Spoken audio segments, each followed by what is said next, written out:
আচ্ছা, জীবনে কখনো কোনো মৃত ব্যক্তিকে গোসল করিয়েছেন? যদি কখনো সুযোগ হয় তাহলে সেই মৃত ব্যক্তিকে গোসল করাবেন।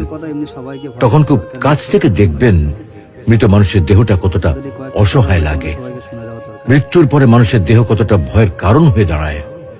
সুযোগ পেলে রাতে লাশটা পাহারা দেবেন, তখন বুঝতে পারবেন প্রিয় মানুষটার লাশ রাতের বেলায় আপনার কাছে কতটা অদ্ভুত লাগে, কতটা ভয়ের কারণ হয়ে ওঠে, কতটা আতঙ্কের কারণ হয়ে যায়।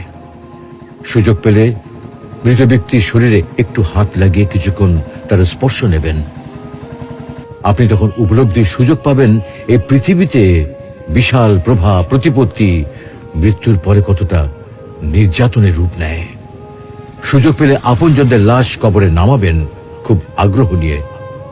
শেষবারের মতো মৃতদেহের মুখটি একবার দেখার চেষ্টা করবেন এবং বারবার উপলব্ধি করার চেষ্টা করবেন এই মৃতদের সাথে অনন্তকালের যাত্রার পথে এটাই আপনার জীবনের শেষ দেখা।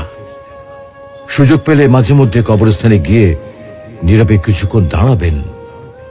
এরপর মনে মনে চিন্তা করবেন জীবনের লাভ ক্ষতির হিসাব।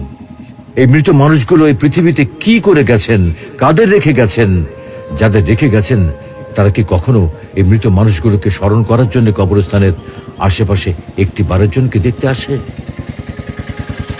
আমাদের জীবনটা বড় অদ্ভুত, বৈচিত্র্যময়।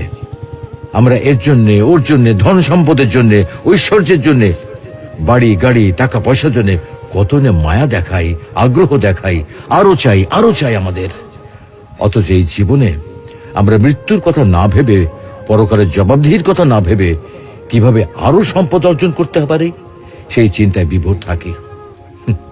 হায় রে জীবন, এখনো সময় আছে, ফিরে আসুন মহান রবের দিকে।